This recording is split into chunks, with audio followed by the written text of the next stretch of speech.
ನೀನ್ ಹೇಳೋದು ನಿಜನೇ. ಮತ್ಯಾರು ಮಾಡಿರಬಹುದು?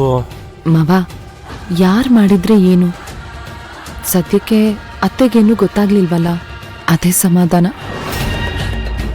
ಇಲ್ಲ ಭವಾನಿ, ಇಷ್ಟಕ್ಕೆ ಸಂತೋಷ ಪಡಬೇಕಾಗಿಲ್ಲ. ಒಂದು, ಪೊಲೀಸರಿಗೆ ಇನ್ವೆಸ್ಟಿಗೇಷನ್ ಅಲ್ಲಿ ಇದೇ ಫೋಟೋ ಸಿಕ್ಕಿರಬಹುದು. ಹಾಗೇನಾದ್ರೂ ಆಗಿದ್ರೆ ತೊಂದರೆ ಇಲ್ಲ.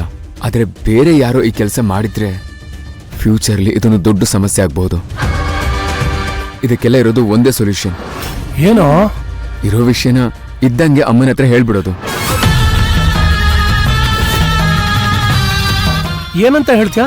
ಇನ್ನೇನು, ಭೈರವಿನೇ ಸಿಂಧು, ಸಿಂಧುನೇ ಭೈರವಿ ಅಂತ. ಅಥರ್ವ, ನಿಂಗೇನಾದ್ರು ಬುದ್ಧಿ ಗಿದ್ದಿ ಇದೆಯಾ? ಏನೋ ಮಾತಾಡ್ತಿದ್ಯಾ ನೀನು? ಹೌದು ಅಪ್ಪ. ಇಷ್ಟು ದಿನ ಸಿಂಧು ಭೈರವಿ ವೇಷ ಹಾಕೊಂಡಿದ್ದು ನಾನು ಭವಾನಿ ಒಂದಾಗ್ಲಿ ಅಂತ. ಈಗ ನಮ್ಮಿಬ್ರು ಮದ್ವೆ ಆಗಿದೆ. ಭೈರವಿ ವಿರಾಟ್ನ ಮದ್ವೆ ಆಗಿದ್ದಾಳೆ. ಈಗ್ಲೂ ಈ ವಿಚಾರ ಮುಚ್ಚಿಟ್ಟು ಏನ್ ಪ್ರಯೋಜನ ಹೇಳು? ಬೇರೆ ಯಾರಿಂದನೂ ಗೊತ್ತಾಗೋಗುತ್ತಲು ನಾವೇ ಡೈರೆಕ್ಟಾಗಿ ಅಮ್ಮನಿಗೆ ವಿಚಾರ ಹೇಳಿದ್ರೆ ಏನು ತೊಂದರೆ ಆಗಲ್ಲ ಅಲ್ವಾ? ಆಗ ನಾವೇ ನಿಜ ಒಪ್ಕೊಂಡು ಹಾಗೂ ಆಗತ್ತೆ. ನಮ್ಮಲ್ಲಿನ ಕೋಪನೂ ಕಮ್ಮಿ ಆಗತ್ತೆ. ಇಲ್ಲಾಂದ್ರೆ ನಾಳೆ ದಿನ ನೆನ್ಪು ಮಾಡ್ಕೊಂಡು ನಾವು ಪ್ರತಿದಿನ ಭಯದಲ್ಲೇ ಬದುಕಬೇಕಾಗತ್ತೆ. ಅಥರ್ವ, ನಿಮ್ಮಮ್ಮನ್ನ ನೀನ್ ಸರಿಯಾಗಿ ಅರ್ಥನೇ ಮಾಡ್ಕೊಂಡಿಲ್ಲ ಕಣೋ. ಕಟ್ಕೊಂಡಿರೋ ಗಂಡನ್ನ ಮಿಡಲ್ ಕ್ಲಾಸ್ ಅಂತ ಯಾವಾಗ್ಲೂ ಚೀಮಾರಿ ಹಾಕಿ ದೂರ ಇಟ್ಟಿದ್ದಾಳೆ. ಅಂಥದ್ರಲ್ಲಿ ಭೈರವಿ ಕೂಡ ಮಿಡಲ್ ಕ್ಲಾಸ್ ಕುಟುಂಬದಿಂದ ಬಂದವಳು ಅಂತ ಗೊತ್ತಾದ್ಮೇಲೆ ನಿಮ್ಮಮ್ಮ ಸುಮ್ಮನೆ ಇರ್ತಾಳೇನೋ? ಇದು ನೀನ್ ಅನ್ಕೊಂಡಷ್ಟು ಸುಲಭವಾಗಿ ಪರಿಹಾರ ಆಗೋ ಸಮಸ್ಯೆ ಅಲ್ಲ ಕಣೋ. ಇದು ನಿಮ್ಮಮ್ಮಂಗೆ ಗೊತ್ತಾದ್ರೆ ದೊಡ್ಡ ಸಮಸ್ಯೆ ಆಗೋಗುತ್ತೆ. ಇನ್ನೊಂದು ಸ್ವಲ್ಪ ದಿನ ಮಗು ಹುಟ್ಟೋವರೆಗೂ ಸ್ವಲ್ಪ ತಾಳ್ಮೆಯಿಂದ ಇರು, ಆಮೇಲೆ ಬೇಕಿದ್ರೆ ಹೇಳುವಂತೆ. ಹೌದು ಕಣೋ, ಭವಾನಿ ಈಗ ತುಂಬ ಗರ್ಭಿಣಿ. ಅವಳು ಮಾತ್ಕಾರ ಬೆಲೆ ಕೊಟ್ಟು ಮಗು ಆಗೋವರೆಗೂ ಸ್ವಲ್ಪ ತಾಳ್ಮೆಯಿಂದ ಇರೋ. ಏನೋ ಯೋಚನೆ ಮಾಡ್ತಿದ್ಯಾ? ಏನೂ ಇಲ್ಲ, ನೀವಿಬ್ರು ಇಷ್ಟು ಹೇಳ್ತಿದ್ದೀರಾ ಅಂದಮೇಲೆ ಸರಿ. ಸದ್ಯಕ್ಕೆ ಅಮ್ಮನ ಹತ್ರ ಹೇಳೋದು ಬೇಡ. ಅಪ್ಪ, ಸದ್ಯ ಅರ್ಥ ಮಾಡ್ಕೊಂಡ್ಯಲ್ಲ. ಭವಾನಿ ಮನ್ಸಿಗೆ ನೋವಾಗಬಾರ್ದು ಅಂತ ಒಪ್ಕೊಂಡೆ. ಓ, ಹಂಗಾರೆ ಅಪ್ಪಂಗೆ ಬೆಲೆನೇ ಇಲ್ವಾ? ಹಾಗಲ್ಲಪ್ಪ, ಸುಮ್ಮನೆ ತಮಾಷೆ ಮಾಡಿದೆ ಅಷ್ಟೇ ಕಣ. ಸರಿ, ಹೋಗಿ ಊಟ ಮಾಡಿ ಮಲ್ಕೊಳ್ಳಿ. ಸರಿ ಮಾವ. ಭವಾನಿ ಬಾ. ನೀನ್ ಹೇಳೋ ಮಾತುಗಳೆಲ್ಲ ಸತ್ಯನೇ ಆಗಿದ್ರು ನೀ ನನಗ್ ಮಾಡಿದ್ದು ಮೋಸನೇ ಭೈರವಿ. ಇದನ್ ಮಾತ್ರ ನಾನು ಯಾವತ್ತೂ ಮರೆಯೋದಿಲ್ಲ. ಇಶಾನಿ, ನಾನಿಷ್ಟೆಲ್ಲ ಹೇಳಿದ್ಮೇಲೂ ನಾನ್ ನಿನಗೆ ಮೋಸ ಮಾಡ್ತಿದ್ದೀನಿ ಅಂತ ಹೇಳ್ತಿದ್ಯಾ? ನಾನು ಇದನ್ನೆಲ್ಲ ಮಾಡಿದ್ದು ನನ್ನ ಅಕ್ಕಂಗೋಸ್ಕರನೇ ಇರ್ಬಹುದು.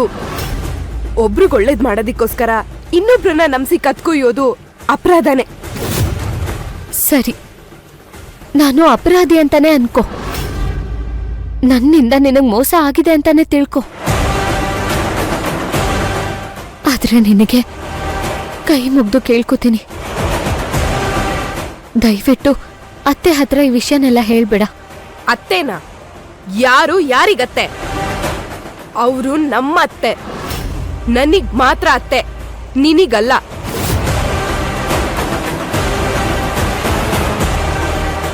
ಸರಿ, ನಿಮ್ಮ ಅತ್ತೆ ಹತ್ರ ದಯವಿಟ್ಟು ಇದನ್ನೆಲ್ಲ ಹೇಳ್ಬೇಡ ಪ್ಲೀಸ್. ನಿನಗ್ ಕೈ ಮುಗಿತೀನಿ. ಹಾಗಿದ್ರೆ ವಿರಾಟ್ ಮೇಲೆ ನಿನ್ಗೆ ಯಾವ ಫೀಲಿಂಗ್ಸ್ ಇಲ್ಲ ತಾನೆ? ಖಂಡಿತ ಇಲ್ಲ. ನೀನವನ್ನ ಪರಿಸ್ಥಿತಿ ಒತ್ತಡದಿಂದ ಮಾತ್ರ ಮದ್ವೆ ಮಾಡ್ಕೊಂಡಿದ್ಯಾ ತಾನೆ? ಹೌದು.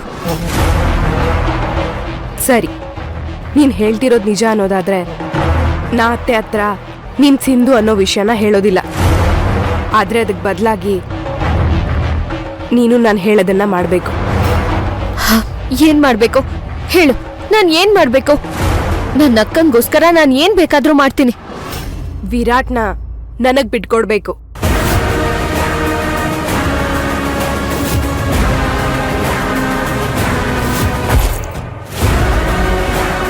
ನೀನಾದಷ್ಟು ಬೇಗ ಅತ್ತೆನ ಸರಿ ಮಾಡಿ ನಿಮ್ಮ ಅಕ್ಕನ ಲೈಫ್ನ ಕರೆಕ್ಟ್ ಮಾಡಿ ಇಲ್ಲಿಂದ ಹೋಗ್ತಾ ಇರ್ಬೇಕು. ಸುಮ್ನೆ ಹೋಗೋದಲ್ಲ.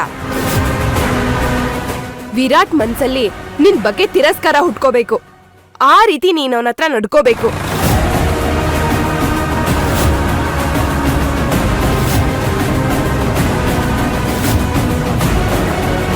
3 ಹೊತ್ತು ಭೈರವಿ ಭೈರವಿ ಅಂತಿರೋ ವಿರಾಟ್ ನಿನ್ ಹೆಸರು ಕೇಳಿದ್ರೆ ಕೋಪ ಕಾರೋಷ್ಟು ಬದ್ಲಾಗ್ಬೇಕು. ನೀನೇ ಬೇಕು ಅಂತ ಹೇಳ್ತಿರೋ ಅವನು ನೀನ್ ಬೇಡ ಅಂತ ಹೇಳ್ಬೇಕು.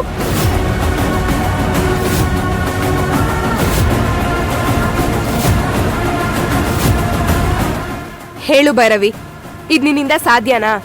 ನೀನ್ ಇಷ್ಟೊತ್ತು ಹೇಳಿದ್ದೆಲ್ಲ ನಿಜನೇ ಆಗಿದ್ರೆ ನಿಮ್ಮಕ್ಕನ ಜೀವನ ಸರಿ ಹೋದ್ಮೇಲೆ ನೀನ್ ಇಲ್ಲಿಂದ ಹೋಗ್ಲೇಬೇಕು ತಾನೆ? ಮತ್ತೇನ್ ಯೋಚನೆ ಮಾಡ್ತಿದ್ಯಾ? ಇದಲ್ಲಿ ಯೋಚನೆ ಮಾಡಂತದೇನಿದೆ?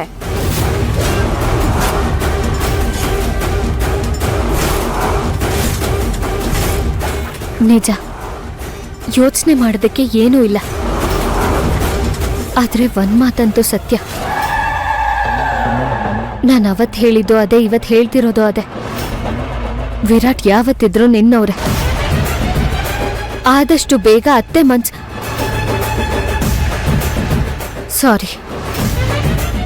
ನಿನ್ನತ್ತೆ ಮನ್ಸನ್ನ ಬದಲಾಯಿಸಿ ಅಕ್ಕನ ಜೀವನನ ಸೇಫ್ ಮಾಡಿ ಇಲ್ಲಿಂದ ಹೊರಟೋಗ್ತೀನಿ.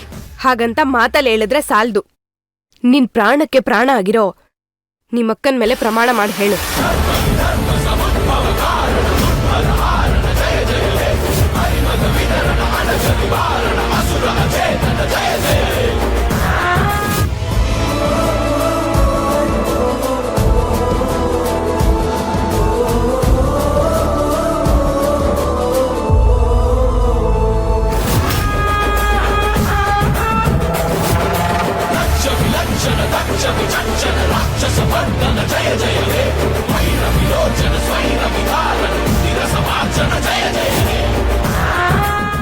ಏನ್ ಯೋಚನೆ ಮಾಡ್ತಿದ್ಯಾ ಭೈರವಿ? ಪ್ರಮಾಣ ಮಾಡಿ ಹೇಳು.